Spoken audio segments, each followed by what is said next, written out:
आपके लेक्चर्स तो देखते जा रहे हैं पर हमें बिल्कुल भी कॉन्फिडेंस नहीं आ रहा है, लग रहा है पढ़ाई हो भी रही है कि नहीं, और एग्जाम तो हम एक भी दे ही नहीं पा रहे हैं। तो हम लेके आए हैं एक रामबाण इलाज, हम लेके आए हैं आपके लिए बच्चों चैप्टर वाइज टेस्ट सीरीज। तो आप जो भी चैप्टर्स हमारे वीडियोस में देख देख के कवर करते जा रहे हैं और कंप्लीट करते जा रहे हैं, तो हम रिक्वेस्ट करेंगे आप हर चैप्टर का एक एक टेस्ट लिखें।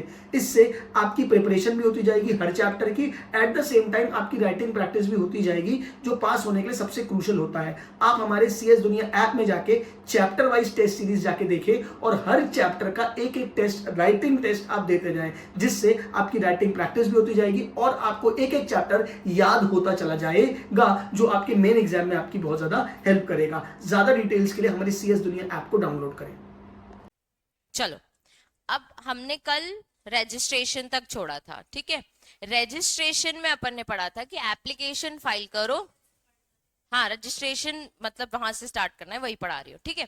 अपन ने देखा था कि एप्लीकेशन फाइल करो तो ट्रेडमार्क की एप्लीकेशन फाइल हो जाती है विद द प्रिस्क्राइब फी, ठीक है। अब रजिस्ट्रेशन मतलब होता है कि सर्टिफिकेट कब मिलता है। तो आपको ये चीज पता है, अगर कोई ऑपोजिशन नहीं आएगा तो आपको सर्टिफिकेट मिल जाएगा। ऑपोजिशन आएगा तो वो बोलता है कि ऑपोजिशन आया है, लॉ बोलता है अगर कोई ऑपोजिशन आया है, किसी ने ऑब्जेक्ट किया ट्रेडमार्क को, तो 18 महीने में उसको खत्म कर दो, मतलब 18 महीने में हियरिंग वगैरह सब करके सॉल्व कर दो। अगर ऑपोजिशन सही है तो रिजेक्ट कर दो ट्रेडमार्क, ऑपोजिशन गलत है तो एक्सेप्ट कर लो, ठीक है।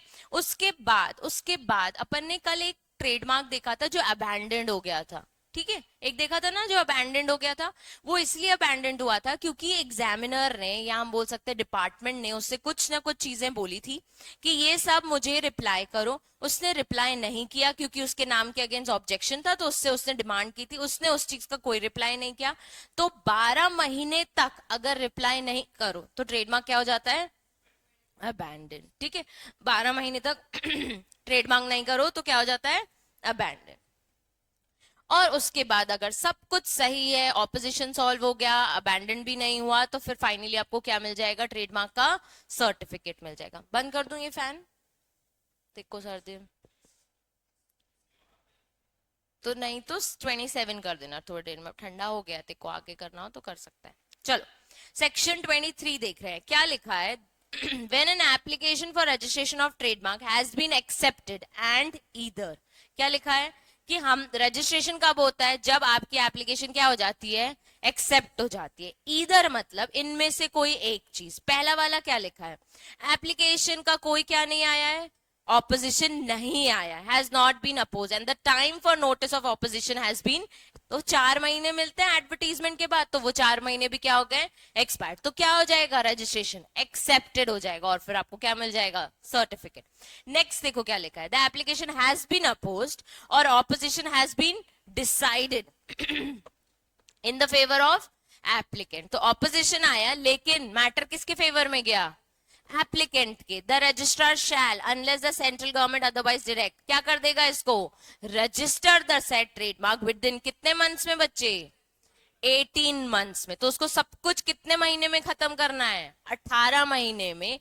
For the filing of the applicant and the trademark when the registered shall be registered as the date of making such application. आप इस पॉइंट में सिर्फ इतना याद रखो कि ऑपोजिशन आया लेकिन किसके फेवर में गया, एप्लीकेंट के। तो सब कुछ उसको खत्म कितने दिन में करना है, 18 महीने में। अगर सेंट्रल गवर्नमेंट का कोई डायरेक्शन है तो this time can be extended.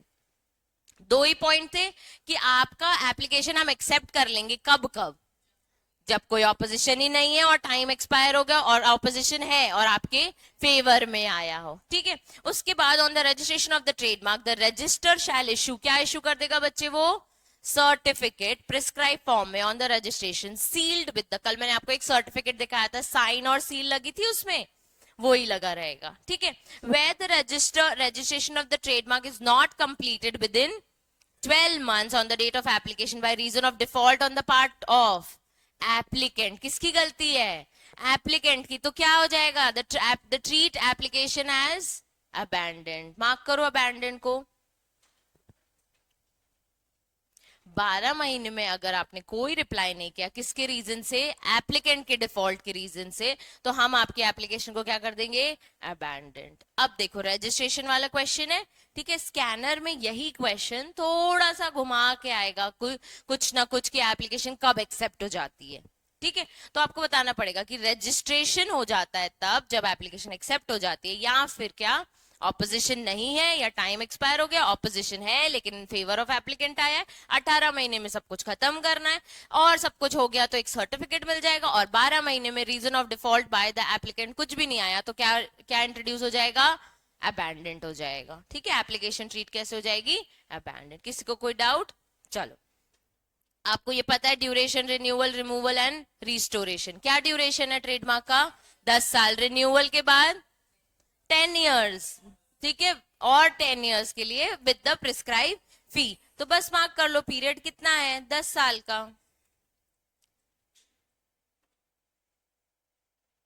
Renewal कराओगे तो वो रीस्टोर हो जाएगा। इन्फ्रिंजमेंट, अपन ने इन्फ्रिंजमेंट पेटेंट में भी देखा था, अभी अपन ने ना ऊपर भी एक बार पढ़ चुका है कि ट्रेडमार्क कैसा नहीं होना चाहिए, ऐसे कौन से ग्राउंड्स हैं जिसपे ट्रेडमार्क मिलेगा ही नहीं। एक अपन ने पढ़ा था एब्सोल्यूट और एक पढ़ा था रिलेटिव। ठीक है, एब्सोल्यूट ग्राउंड्स और रिलेटिव ग्राउंड्स, थोड़ा सा याद है क्या था? ठीक है, ये एब्सोल्यूट ग्राउंड था, एम्बलम नहीं हो सकता, फिर सिमिलर नहीं होना चाहिए, आइडेंटिटी सिमिलर नहीं होनी चाहिए, डिसेप्टिव नहीं होना चाहिए, कंफ्यूजन क्रिएट नहीं करे। अब ये पूरा सेक्शन जो है ना बच्चे 29 बहुत बड़ा सेक्शन है। ठीक है, मैं आपको इसका सबसे शॉर्टेस्ट फॉर्म में इसको बता देती हूँ, तुमको कभी इन्फ्रिंजमेंट पढ़ना बोरिंग लगेगा ही नहीं। देखो, सबसे पहला पैराग्राफ, ठीक है, पहला पैराग्राफ दिशा, ये पढ़ना जो बॉक्स में दिया हुआ है।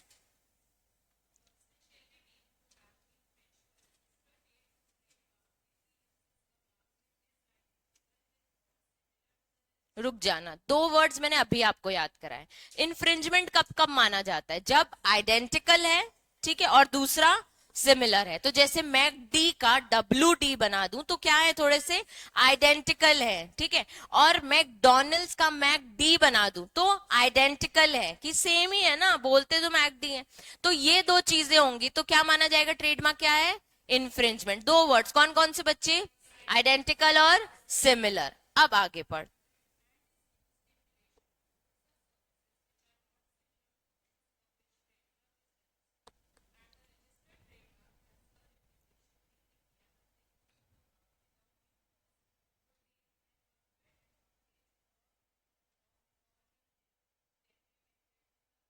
डिस्टिंक्टिव कैरेक्टर,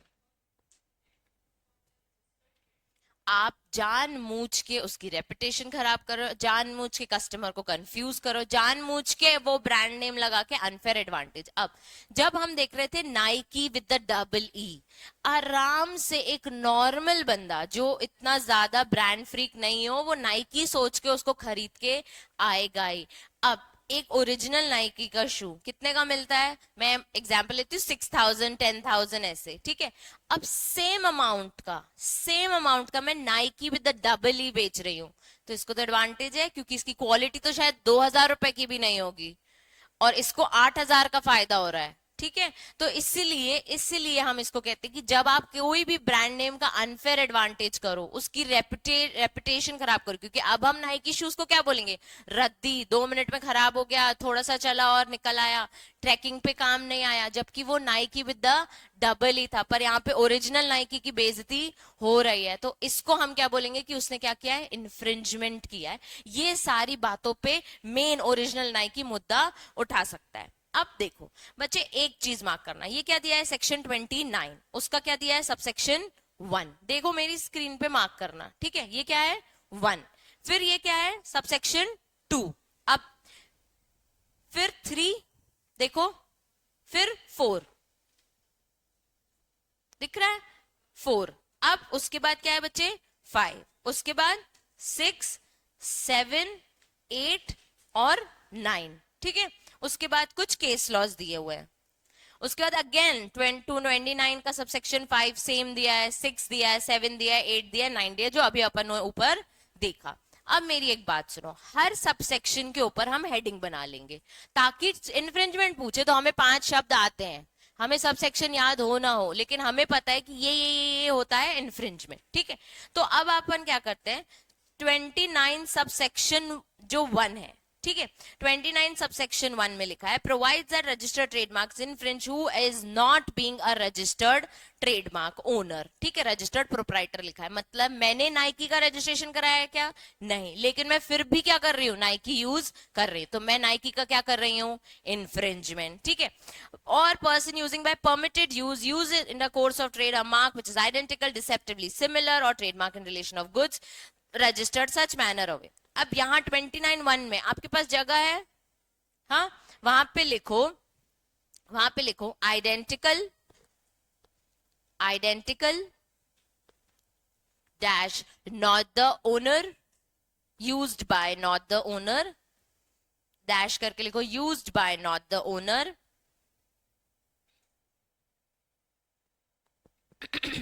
और सिमिलर, डिसेप्टिवली सिमिलर लिखा है ना, तो हम बस लिख लेते हैं सिमिलर।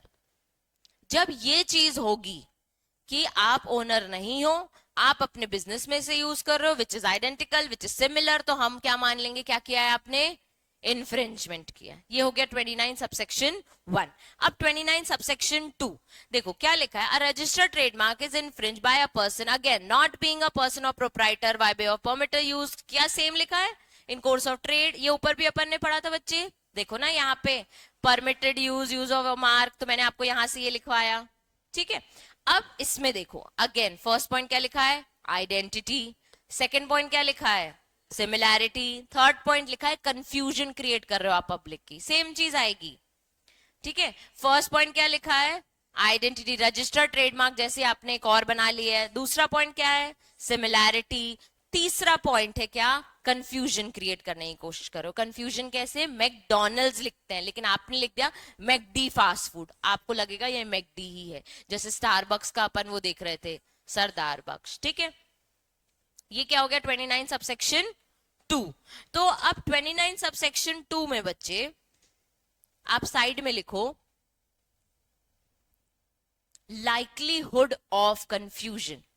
2 में, हाँ, likelihood of confusion, likelihood of confusion. इसका मतलब है कहीं ना कहीं कंफ्यूजन क्रिएट करने की कोशिश करो। Goods and service, Coca Cola का KO बेच रहे हो। अच्छा, बहुत सारे लोग ना, मैंने वो देखा है हल्दीराम का ना एक वो आता है फलहार नमकीन, ठीक है, तो फलहार लिखते हैं वो, तो फ वाला, तो एक बना है PH वाला, देखा है, और वो colour everything is same, everything, आप कंफ्यूज ही नहीं हो सकते। मतलब जब बहुत ध्यान से देखो ना, तो मुझे भी अभिषेक ने, मतलब अभिषेक सर ने एक बार बताया था कि देख साक्षी ऐसे ऐसे उन्होंने किया हुआ है अलग अलग, फिर मैंने ध्यान से देखा, तो ये सब अगर वो पकड़े गए, आप कर तो रहे हैं मार्केट में, तो आप पूछोगे मैम चल कैसे रहा है? लॉ ने बोल दिया अगर पकड़े गए तो इन्फ्रिंजमेंट और फिर मुद्दा चालू हो जाएगा। ठीक है, चलो सबसेक्शन 3, सबसेक्शन 3 है, सारे केसेस भी शॉर्ट में लिखवा दूंगा। सबसेक्शन 3 वहां लिखो presumption of confusion. 29 subsection 3 presumption of confusion. देखो क्या लिखा है, shall presume that is likely to cause confuse on the part of public. ठीक है, तो आपको मैंने एक हेडिंग दे दी प्रिजम्पशन ऑफ कंफ्यूजन। टू क्या था? लाइकलीहुड। 3 क्या है? प्रिजम्पशन। ठीक है, अब फोर्थ लिखो infringement for unrelated goods and services, infringement for unrelated goods and services, तो जैसे सैमसंग शूज वाला था, infringement for unrelated goods and services, बहुत डिटेल में उन्होंने इन्फ्रिंजमेंट को कर दिया है। ठीक है, सब सेक्शन 5 में लिखो use in trade, use in trade or business name, use in trade or business name. देखो मैं आपको एक रियल केस बताती हूँ। मेरे फादर का फैंस का बिजनेस है, ठीक है, तो हमारे खुद के भी मैन्युफैक्चरर्स होते हैं। अब उन्होंने क्या किया, व्हाइट लाइन आपको पता है एक ब्रांड है, Maharaja white line, there is this brand for mixers and gas and everything, ठीक है, होम अप्लायंसेस के लिए, ठीक है, महाराजा व्हाइट लाइन। ठीक है, इन्होंने अपना बना लिया Sakshi white line, Sakshi with double A और व्हाइट लाइन। उसने केस कर दिया कि white line is the common word but it's the R word, क्योंकि कंफ्यूजन हो रहा था, जैसे आपको याद नहीं है व्हाइट लाइन ऐसा वर्ड है जो लोगों को याद है, महाराजा फिर भी याद नहीं है, ठीक है। तो मिक्सर्स और ये सब उनके बनते हैं, वेरी वेरी फेमस ब्रांड है। उन्होंने केस किया, हम हार गए case, because you can not use Sakshi white line, फिर हमने उसको साक्षी गोल्ड कर दिया, तो now it is registered. But the thing is कि वो व्हाइट लाइन पे उन्होंने मुद्दा उठाया था कि इट्स आर थिंग, क्योंकि हम सिमिलर गुड्स भी बेच रहे थे। अच्छा, हमने बनाए थे पंखे वगैरह, तो उनके ऐसे फैंस, जैसे बजाज लिखा है ना, ऐसे फैंस भी आते थे। तो केस हुआ और अपन वो केस हार गए, तो ये इन्फ्रिंजमेंट का ही उन्होंने केस किया हुआ था।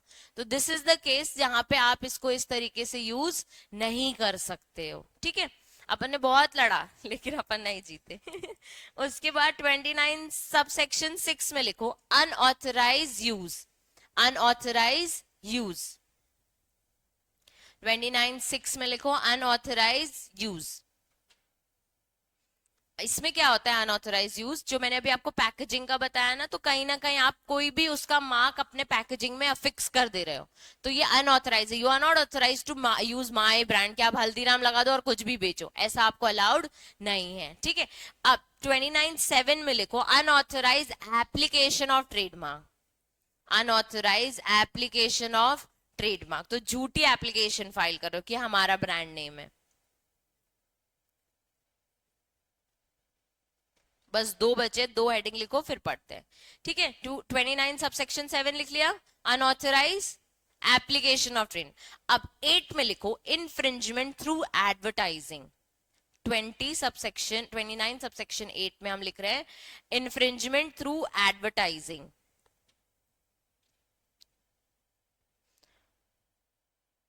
29 सबसेक्शन 9 में अब लिखना है, ठीक है, infringement by spoken words, infringement by spoken words. 29 subsection 9 infringement by spoken words. इतना हो गया सबका। अब वन बाय वन हम सेक्शन देखते हैं। देखो, सबसे पहले अपन ने पढ़ लिया है 1, पढ़ लिया है 2 भी पढ़ लिया है, कंफ्यूजन है, ठीक है। 3 भी देख लिया हमने कि कॉज कंफ्यूजन है।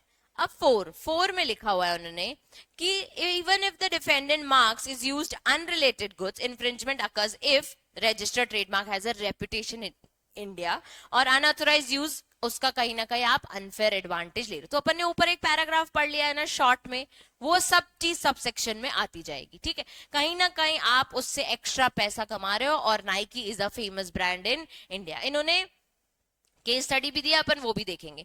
अब 29 subsection 5 use in trade or business name. अब रजिस्टर्ड ट्रेडमार्क इन्फ्रिंज तब होगा जब आप अपने ट्रेड नेम में, बिजनेस नेम में या ब्रांड नेम में उस गुड्स को लगा लोगे। दुकान का ही नाम नाइकी रख लिया, मिल नहीं रहे हैं वो जूते, लेकिन दुकान का नाम क्या रख दिया, नाइकी, तो आपको क्या लगेगा उसका स्टोर है, जबकि उसका स्टोर नहीं है, ठीक है। तो जैसे उन्होंने एक केस दिया, सुप्रीम कोर्ट फाउंड दैट, एक बहुत बड़ा केस है आपकी बुक में, इसी को ही बार बार यूज किया, साइरेनेंस as a business name directly violated the provision.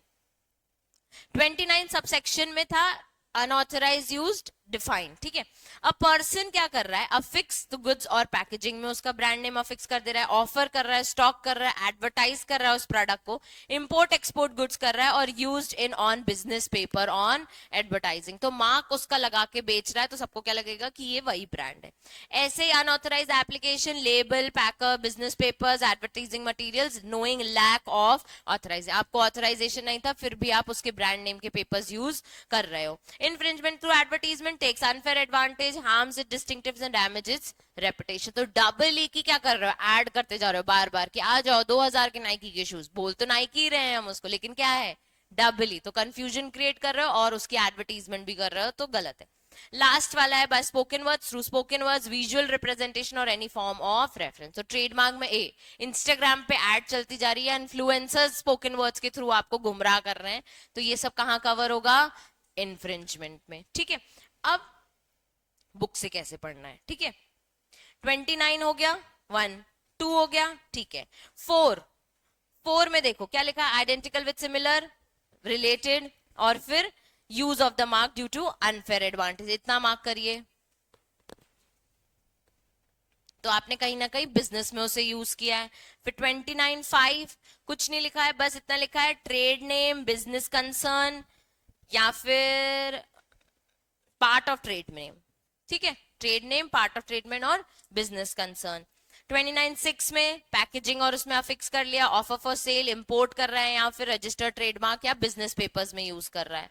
29(7) में मार्क करो लेबलिंग और पैकेजिंग ऑफ गुड्स में यूज कर रहा है, अगेन एडवर्टीजमेंट। और 29(8) में अनफेयर एडवांटेज है, डेट्रीमेंटल टू डिस्टिंग और उसकी रेपुटेशन खराब करने की कोशिश कर रहा है। 9 में मार्क करो कंसिस्ट ऑफ इंक्लूड्स गुड, मतलब वो स्पोकन वर्ड्स, विजुअल रिप्रेजेंटेशन या फिर mark shall be accordingly caused infringement. ठीक है, अब केस लॉ दिए हुए हैं। चलो वेदांत, पहला वाला case law, Renaissance hotel holdings versus B Vijaya Sai and others. सीधे पढ़ना यहां से, the appeal was filed.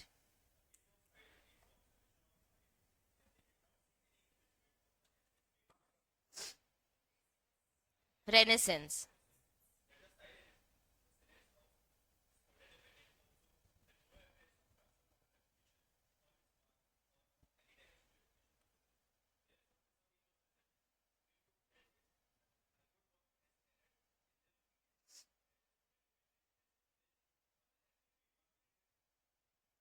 Residence. अब एक ऑलरेडी वर्ड था साई रेनेसेंस, ठीक है, इन्होंने उसको नाम दे दिया रेनेसेंस होटल होल्डिंग। ठीक है, इन्होंने हाई कोर्ट में अपील की, हाई कोर्ट ने बोला नहीं तुमने तो कोई इन्फ्रिंजमेंट नहीं किया, बढ़िया नाम है तुम्हारा, ये वो। तो इनने अपील कहां कर दी? Supreme court. सुप्रीम कोर्ट ने नहीं, हाई कोर्ट ने एरर किया है और यहाँ पे क्लियर कट इन्फ्रिंजमेंट हुआ है क्योंकि उसका वर्ड सेम है, तो आइडेंटिकल है, सिमिलर है, डिसेप्टिव यूज कर रहे हो। अब फिर से ऑनरेबल सुप्रीम कोर्ट ने क्या ऑब्जर्व किया? ठीक है, कीर्ति पढ़ना, सेक्शन 29 से पढ़ना, सब सेक्शन 2 का ही बता रहे वो।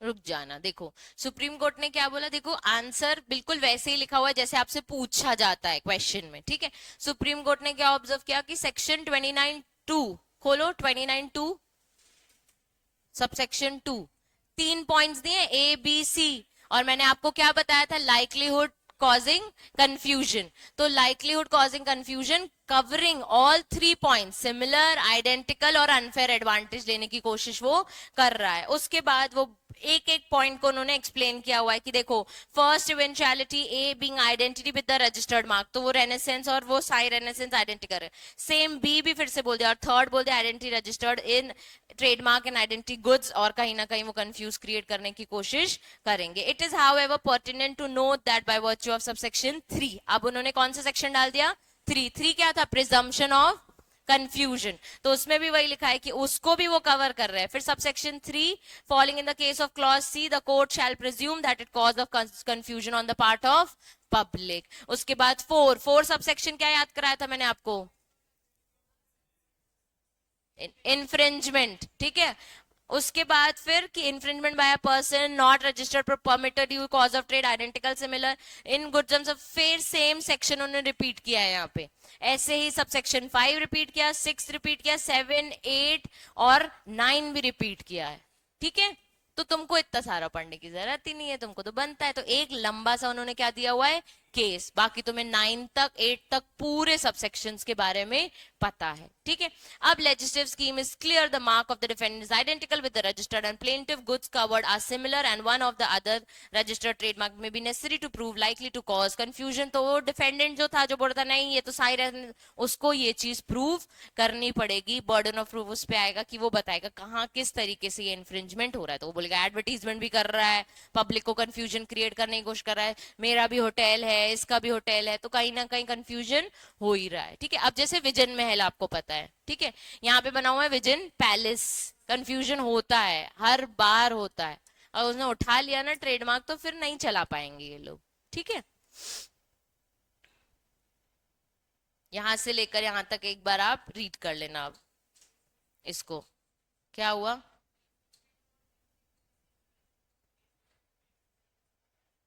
कौन सा न्यू? हाँ हाँ हाँ, सेम आइडेंटिकल सिमिलर।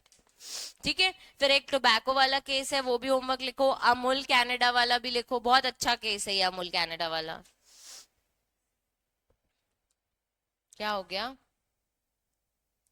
ठीक है, अब कह रहा है limits on effect of registered trademark. ठीक है, सेक्शन 30 पढ़ रहा है, एनोमिनेट्स सर्टेन एक्ट्स, इसको मार्क करो, डू नॉट कॉन्स्टिट्यूट इन्फ्रिंजमेंट। मतलब ये सारे पॉइंट्स में हम क्या नहीं कंसिडर करेंगे कि इन्फ्रिंजमेंट नहीं है। क्या है? इन्फ्रिंजमेंट नहीं है। ठीक है, पहला वाला पॉइंट क्या लिखा हुआ है? In accordance with the honest practices हो रही है अगर बिजनेस में, और दूसरा कोई भी अनफेयर अनफेयर एडवांटेज नहीं आ रहा हो, is not such as to take unfair advantage. ठीक है, तो अगर आप बोल दोगे कि भाई मैं अपने कमर्शियल यूज में इसको नहीं यूज कर रहा हूं और मैं कोई भी अनफेयर एडवांटेज अभी तक नहीं उठाया हूं, तो आप मेरे नाम को इन्फ्रिंजमेंट मत बोलो। हम अलग ब्रांड है, ये अलग ब्रांड है, मैं इसको हार्म करने के लिए ट्रेडमार्क नहीं ले रहा हूं। समझ आ रहा है? सेक्शन 30 अगेन क्या लिखा है बच्चे? Trademark is not infringed where. पहला पॉइंट अनुकृति पढ़ना।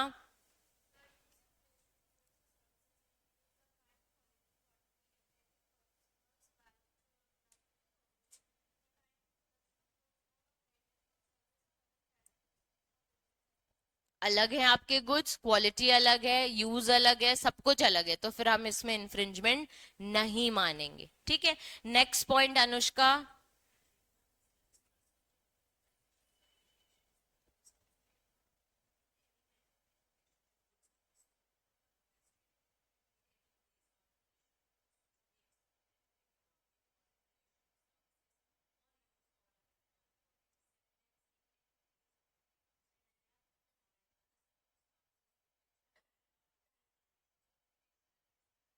अब फर्स्ट पॉइंट जो ए है ना, उसमें लिखो डिस्क्रिप्टिव यूज, हेडिंग लिखो डिस्क्रिप्टिव यूज।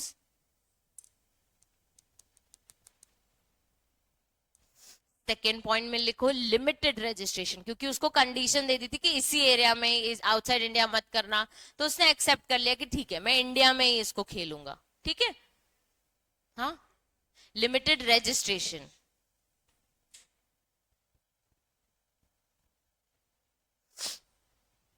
और ये दोनों जो पॉइंट्स हैं ए और बी, यहां पे लिखो फेयर यूज। क्या हो गया? नहीं नहीं, फेयर यूज पास कर रहे हैं। ठीक है, फेयर यूज लिखा। चलो इशिका, सी पॉइंट पढ़ना।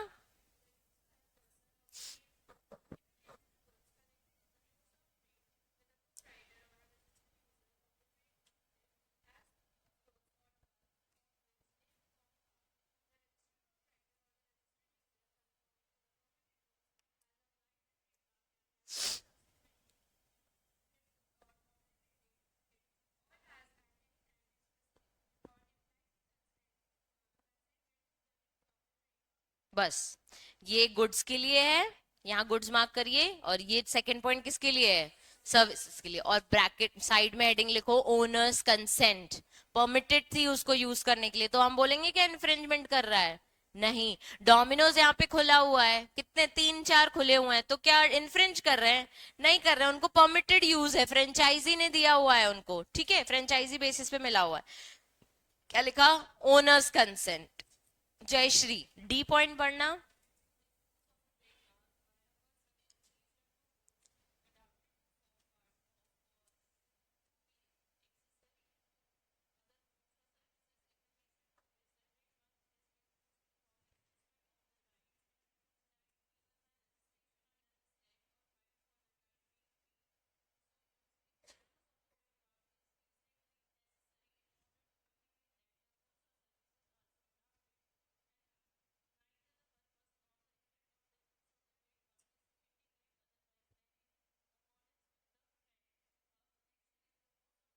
तो सारा सारा लिखते हैं, इसका मतलब सिर्फ इतना है, रुक जा मेरी माता, इतना बोर करने की जरूरत नहीं है किसी को भी।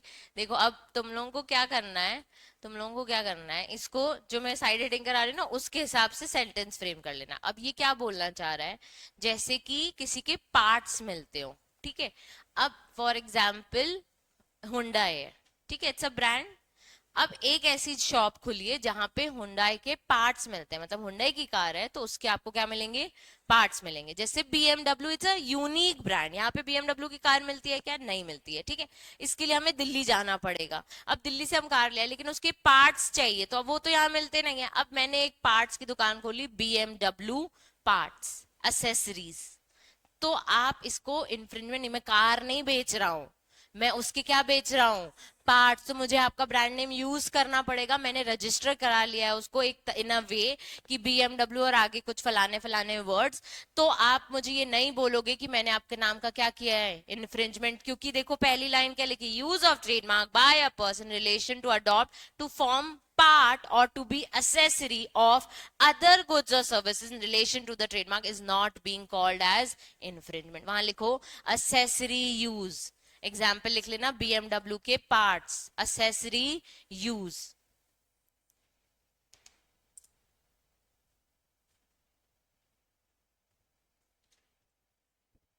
अब देखो, जैसे मैंने अभी आपको एग्जाम्पल दिया था व्हाइट लाइन वाला, तो महाराजा व्हाइट लाइन का हम क्या कर रहे थे, साक्षी व्हाइट लाइन, उन्होंने मुद्दा उठाया, वो केस जीत गए।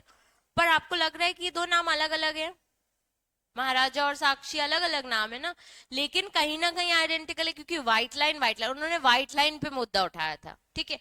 अब क्या होता है ना बच्चे, अगर वो बोलते कि साक्षी व्हाइट लाइन में, ये साक्षी भी नहीं रखें, तो वो इन्फ्रिंजमेंट माना जाएगा क्या, नहीं। तो लास्ट पॉइंट उससे रिलेटेड, जय श्री, पढ़ना लास्ट पॉइंट।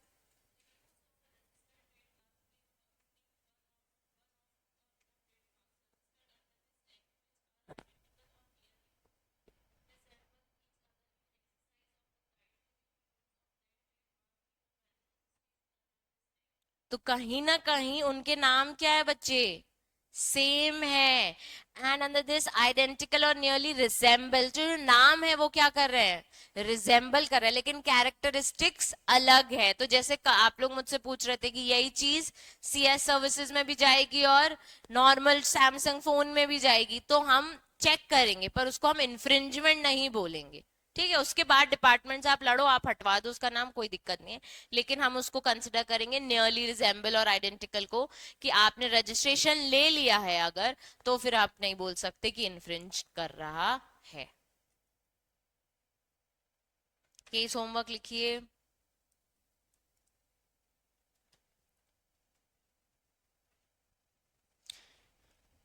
अब सब सेक्शन कौन सा है, 3, ठीक है। तो दो सब सेक्शन में तो उन्होंने बोल दिया इसको हम क्या ट्रीट नहीं करेंगे, इन्फ्रिंजमेंट नहीं।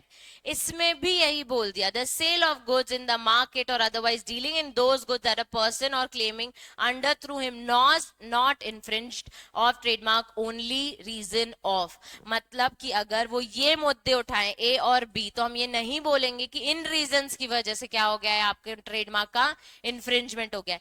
पहला रीजन, ख्वाहिश, पढ़ना, क्या लिखा है,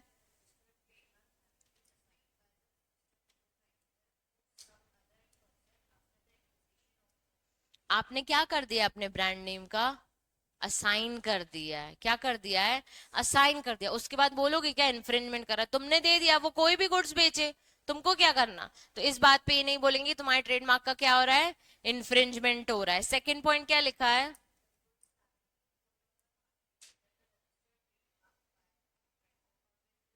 या तो उसकी कंसेंट से आ रहा है, या वो खुद ही ये चीज बेच रहा है, तो इन्फ्रिंजमेंट हम नहीं। कितनी सिली बातें लिखते हैं ना, ये तो हमको पता ही है, पर लॉ में डिटेल लिखनी पड़ती है, ठीक है। It's just because things you know, पर उनको लिखनी पड़ती है कि अगर नहीं लिखा होता तो अपन इसी पे अगेंस्ट में फाइट करते कि लॉ में कहाँ लिखा है, कैसे बोल रहे हो तुम कि कंसेंट से इन्फ्रिंजमेंट नहीं, इसीलिए वो लिख के देते हैं, ठीक है। केस लॉ होमवर्क लिखो, सैमसंग बहुत अच्छा केस है ये, सैमसंग इलेक्ट्रॉनिक कंपनी लिमिटेड और वाधवा का, ठीक है। अब एक टॉपिक आ गया है पासिंग ऑफ, ठीक है। पासिंग ऑफ मतलब आपने अनफेयर कंपटीशन करने की कोशिश की है, कहीं ना कहीं उसका ट्रेडमार्क का रेपुटेशन खराब करने की कोशिश की है, तो पासिंग ऑफ का हम मुद्दा उठाते। जैसे अपन एक वर्ड पढ़ते हैं ना इन्फ्रिंजमेंट, वैसे ही एक वर्ड है सिमिलर टू इट, क्या है, पासिंग ऑफ। बस समझ लो थोड़ी एडवांस इंग्लिश हो गई, ठीक है। तो एक वर्ड क्या हो गया, इन्फ्रिंजमेंट, एक वर्ड क्या हो गया, पासिंग ऑफ। देखो क्या लिखा है, पासिंग ऑफ द एक्ट और इंस्टेंस जिसमें आप क्या कर रहे हो, फॉल्सली रिप्रेजेंट कर रहे हो one's own product that of another in an attempt to deceive the potential buyer. मैं आपको बोल दूं सैमसंग की ओनर ही मैं हूं, तो ये क्या हो गया, passing of. I am not Samsung का ओनर, ठीक है। उसके बाद passing of is actionable in taught. Taught याद है, पढ़ा है अपन ने, और तुम लोगों ने उसमें पढ़ा हुआ था, सिविल क्राइम, सिविल रॉन्ग।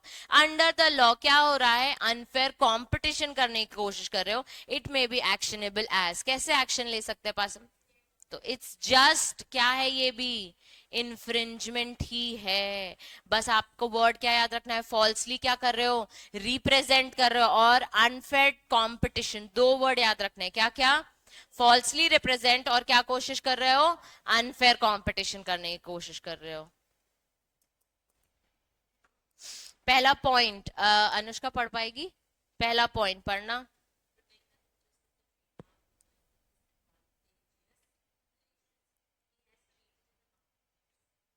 ये वाला पढ़ा, protect the interest of the trademark owner in his advantages. आपने क्या किया, उसका इंटरेस्ट कहीं ना कहीं प्रोटेक्ट कर रहे हो, लेकिन क्यों कर रहे हो, अपने फायदे के लिए, ठीक है। तो इसको हम क्या बोलेंगे, पासिंग ऑफ करने की कोशिश कर रहा है, ठीक है, और जो आपने मार्केट में प्लेस की है। उसके बाद सेकेंड वेदांत पढ़ना।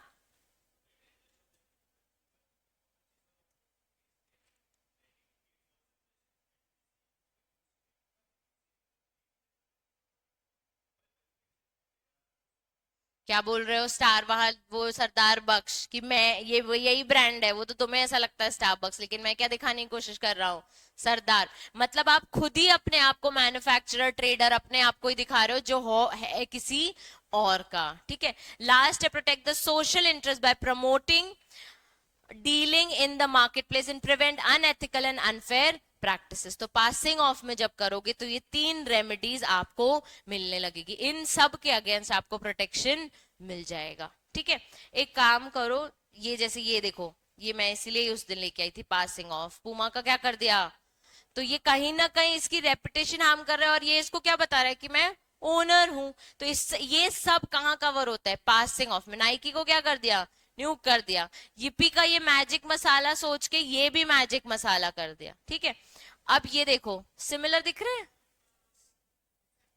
और आराम से कंफ्यूज हो जाते हैं लोग। न्यूट्री चॉइस बना दिया डाइजेस्टिव जीरो, इसको भी क्या डाइजेस्टिव ऑल, और 000 लगा दिया गो, ठीक है। तो इसका मतलब कि आप कहीं ना कहीं पास ऑफ करने की कोशिश कर रहे हो, इसकी रेपुटेशन कहीं ना कहीं हार्म हो रही है, मार्केट में कंफ्यूजन क्रिएट करने की कोशिश कर रहे हो, ठीक है। भारत पे, फोन पे, ये मैकडोनल्ड्स का देखो, मैकडोविल, बढ़िया पास ऑफ किया है। मिस रिप्रेजेंटेशन देखो, फॉल्सली, ठीक है। पासिंग ऑफ में तीन वर्ड्स लिखो बच्चे, रेपुटेशन, मिसरिप्रेजेंटेशन और डैमेज। रेपुटेशन, मिसरिप्रेजेंटेशन और डैमेज। रेपुटेशन, मिसरिप्रेजेंटेशन और डैमेज,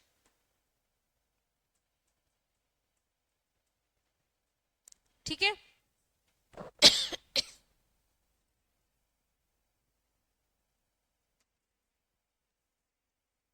केस लॉ होमवर्क लिखना बच्चे, ये वाला, Mahindra and Mahindra paper, Vedant. First point पढ़ना, क्या फैक्टर्स कंसिडर किए थे कि उन्होंने सिमिलर कहेंगे हम इनको, है केस लॉ ना ये वाला।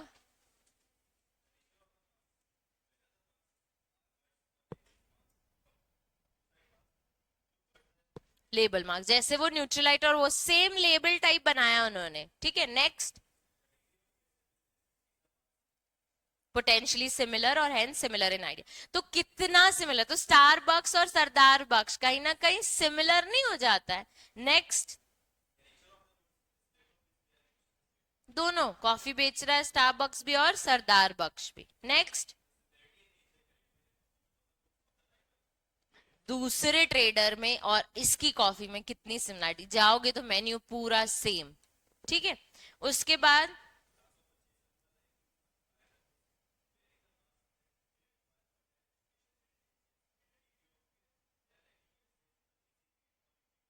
अब बच्चे एक बात बताओ, दादाजी को बोला न्यूट्री चॉइस लेके आना, या सिर्फ हम ये न्यूट्री चॉइस हम बोलते हैं, हम क्या बोलते हैं, डाइजेस्टिव बिस्किट ले, तो वो ये उठा के लेके आ सकते हैं। पार्ले जी का भी कोई है, हाँ, मतलब इन जनरल अगर हम लिख के भी देना उनको डाइजेस्टिव, चलो ड्राइवर को भी बोल देना डाइजेस्टिव लेके आओ, तो वो ये वाला लेके आ जाएगा, ठीक है, मैगी और yippee तो चलो हम मैगी और yippee के नाम से ही बोलते हैं, पर उन्होंने केस किया हुआ था। बोलेंगे मैकडोनल्ड्स का बर्गर ले आना, उनको ये दिख जाएगा ना, अगर ये मैकडोविल, तो यही पढ़ के आएंगे कि हाँ यही होगा। समझ रहे हो? उसके बाद फिर स्टारबक्स और सरदार बक्स को देखो ना, सिमिलैरिटी तो देखो।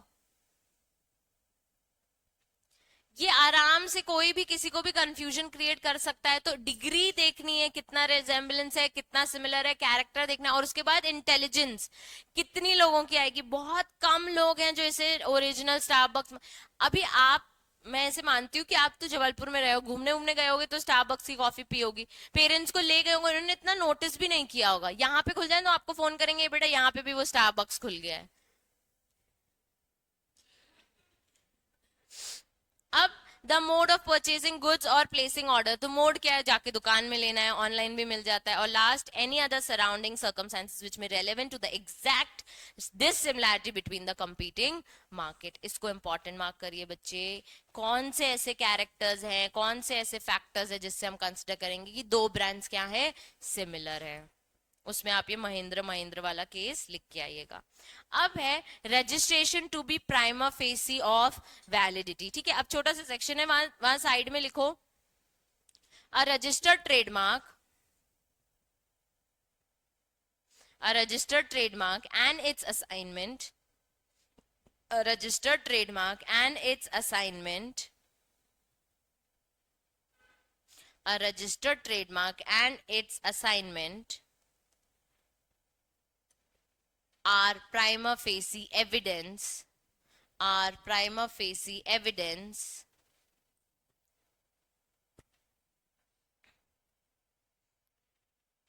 of validity in legal proceedings. जगह है क्या एक्सेप्शन लिखने की? बना लोगे एक्सेप्शन, एक लाइन बस, इसी का ही है एक्सेप्शन।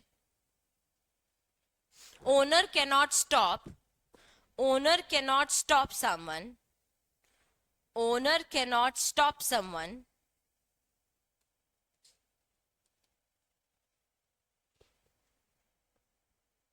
बहुत इंपॉर्टेंट है, ये केस आ सकता है। Owner can not stop someone from using an identical slash similar mark, from using an identical slash similar mark if that person has, if that person has been continuously using, if that person has been continuously using it from an earlier date, it from an earlier date. If that person has been continuously using it from an earlier date, it from an earlier date. अब बच्चे क्या हुआ, जैसे कि मैंने आपको example दिया साक्षी white line और महाराजा व्हाइट लाइन। महाराजा व्हाइट लाइन बहुत सालों पुराना ब्रांड है, लेकिन फॉर एग्जाम्पल अगर हम साक्षी व्हाइट लाइन सालों पहले, पापा के बॉर्न होने के पहले से यूज करते, हमारे पास इनवॉइसेस है, तो हम वो इन्फ्रिंजमेंट वाले केस में जीत जाते कि नहीं हम तो सालों से यूज कर रहे, तो अब तुम हमें रोक नहीं सकते। तो यहाँ पे आपने लिख लिया ना, बस मार्क कर लो। एक सेक्शन 31 मैंने लिखवाया आपको जो शुरू में, और फिर मैंने आपको क्या लिखवाया 34। तो प्राइमा फेसी एविडेंस क्या है कि आप एक रजिस्टर्ड ट्रेडमार्क हो, या आपने अपना ट्रेडमार्क क्या कर लिया, किसी को पास कर दिया है। तो अगर आप रजिस्टर्ड ट्रेडमार्क हो तो आप आगे हो ना। तुमने अगर स्टारबक्स ट्रेडमार्क कराया है तो सरदार बख्श कभी भी तुमसे आगे नहीं आ सकता, लेकिन आ सकता है कब, जब वो अर्लियर डेट से यूज कर रहा। वेरी गुड, जब वो सालों से। सेक्शन 34 में क्या है, एक्सेप्शन। ठीक है, तो यहाँ पे लिखा हुआ है is not entitled to interfere with the restrain use of any trademark, ऐसी इंग्लिश लिखी हुई है, इसलिए मैंने आपको क्या किया, एक्सेप्शन लिखवा लिया। ठीक है, सुप्रीम कोर्ट वाला केस लॉ बच्चे मार्क करिए, इंपॉर्टेंट है ये केस लॉज। अब कह रहा है असाइनमेंट ट्रांसमिशन, अपन ने पढ़ा था असाइनमेंट एंड ट्रांसमिशन पेटेंट में, same as it is. Assignment मतलब किसी को ट्रांसमिशन मतलब क्या होता है? डेट होने के बाद ऑटोमेटिकली उसके लीगल रिप्रेजेंटेटिव का हो गया। बस मार्क करो, register trademark to assign the trademark give effectful receipts देनी पड़ेगी, will the assignability and transbility of the register without with or without goodwill, वो तुम अपने टर्म्स, एक अग्रीमेंट होता है उसमें वो सारी चीजें आप लिखते हो कि आप क्या क्या उसको देने वाले हो। अनरजिस्टर्ड ट्रेडमार्क में बी असाइन और transmitted with or without goodwill of the business concern.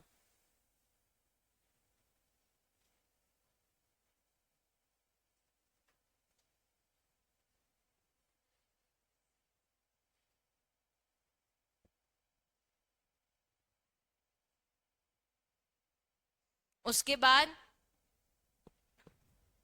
Section 40 mark करो, contains restriction on assignment where multiple exclusive right would be created in more than one person in relation to same goods and services.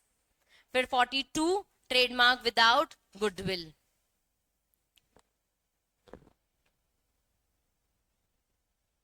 Trademark 43 में बोल दिया है कि आपको assignment होने के बाद सर्टिफिकेट मिल जाएगा। अब प्रैक्टिकली समझो होता क्या है।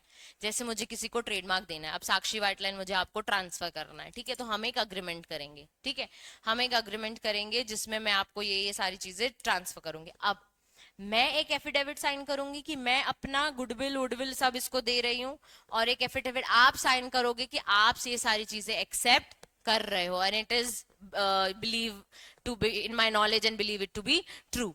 अब ये सब होने के बाद ये सब डॉक्यूमेंट्स में मेन वो होता है क्या, अग्रीमेंट, जिसमें हमने टर्म्स एंड कंडीशन अपने अकॉर्डिंगली सेट की हुई है। अब मैं ये एप्लीकेशन एक फाइल करूंगी असाइनमेंट की ट्रेडमार्क डिपार्टमेंट में, जिसमें मैं ये अग्रीमेंट भी अफिक्स करूंगी। उसके बाद वो सारी चीजें चेक करेगा, सब कुछ अप्रूव करेगा, और फिर फाइनली मुझे देगा कि हाँ, आपको देगा एक सर्टिफिकेट की ट्रेडमार्क क्या होगा, असाइन, और एक सर्टिफिकेट जिसमें अब आपका नाम लिखा होगा। तो लास्ट वाला सेक्शन वही है कि फिर रजिस्ट्रार आपको क्या दे देता है, एक सर्टिफिकेट दे देता है, रीन्यू का सर्टिफिकेट दे देता है, असाइनमेंट का सर्टिफिकेट दे देता है कि अब ये ट्रेडमार्क आपके नाम पे है, ठीक है। Propose use by trademark company use कर सकती है, बस मार्क कर लो, हाँ कंपनी एक सेपरेट लीगल एंटिटी है तो वो एप्लीकेंट बन सकती है, लेकिन कंपनी के केस में 9,000 फीस लगती है, और अगर एमएसएमई कराओ तो 4,500 ही लगती है, ठीक है। अपने नाम पे कंपनी यूज कर सकती है। अब क्या लिखा है, removal of a trademark for non use, 5 साल तक अगर यूज नहीं किया, बस इतना मार्क कर लो, ये 5 ईयर्स, यहाँ पे लिख लो 5 ईयर्स, 5 साल तक यूज नहीं किया ट्रेडमार्क, तो वो क्या कर देंगे, रिमूव कर देंगे ट्रेडमार्क। फिर रजिस्टर्ड यूजर कौन होता है, जिसके नाम पे ट्रेडमार्क सर्टिफिकेट आया है, बस वहां पे डैश करके लिखो falsely applied dash misrepresentation dash cause confusion dash fail to disclose material facts. क्या क्या लिखा बच्चे, misrepresentation, falsely applied, cause confusion और मिसरिप्रेजेंटेशन, और डैश एक और चीज बोली मैंने, fail to disclose material facts. फिर लिखो dash O B H opportunity of being heard. उसके बाद registrar can cancel the registration, registrar can cancel the registration.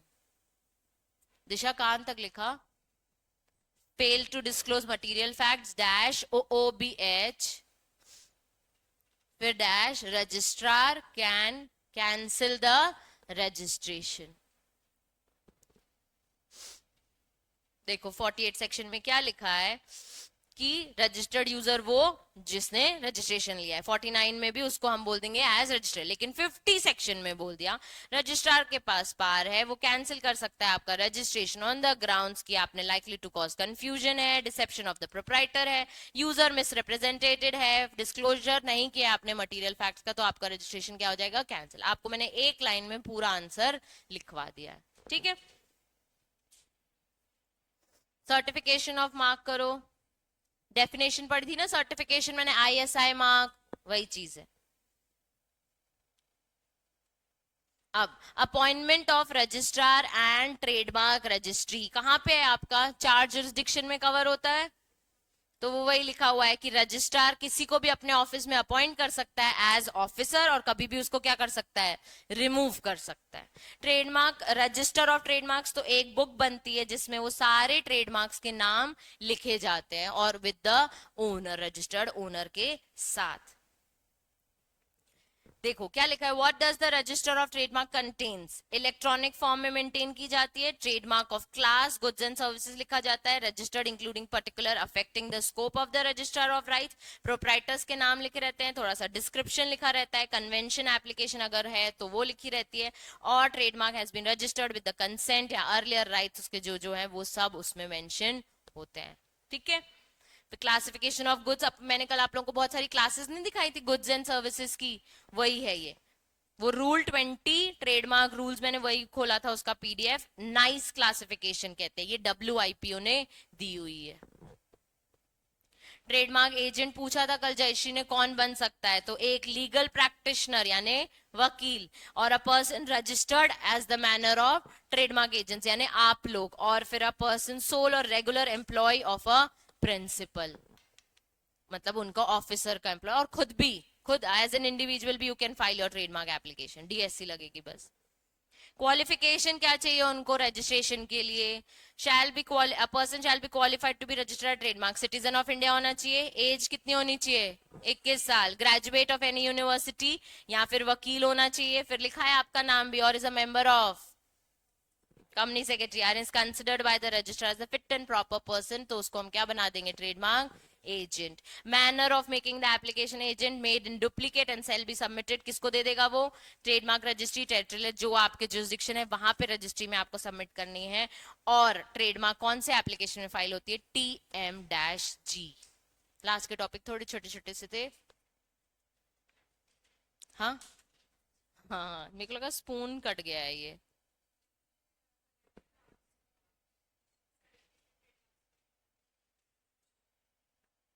हाँ, ये डेफिनेशन पड़ी थी ना, जब मेंबर्स और एसोसिएशंस वाले ग्रुप में अगर होल्ड करते हैं तो उसको कलेक्टिव मार्क कहते हैं, पार्टनरशिप फर्म या कंपनी। अब क्या बचा है, कॉपीराइट। अब कॉपीराइट पढ़ना है कि पहले GI और डिजाइन पढ़ना है, छोटा है ना, बहुत बड़ा बड़ा है ना। हाँ,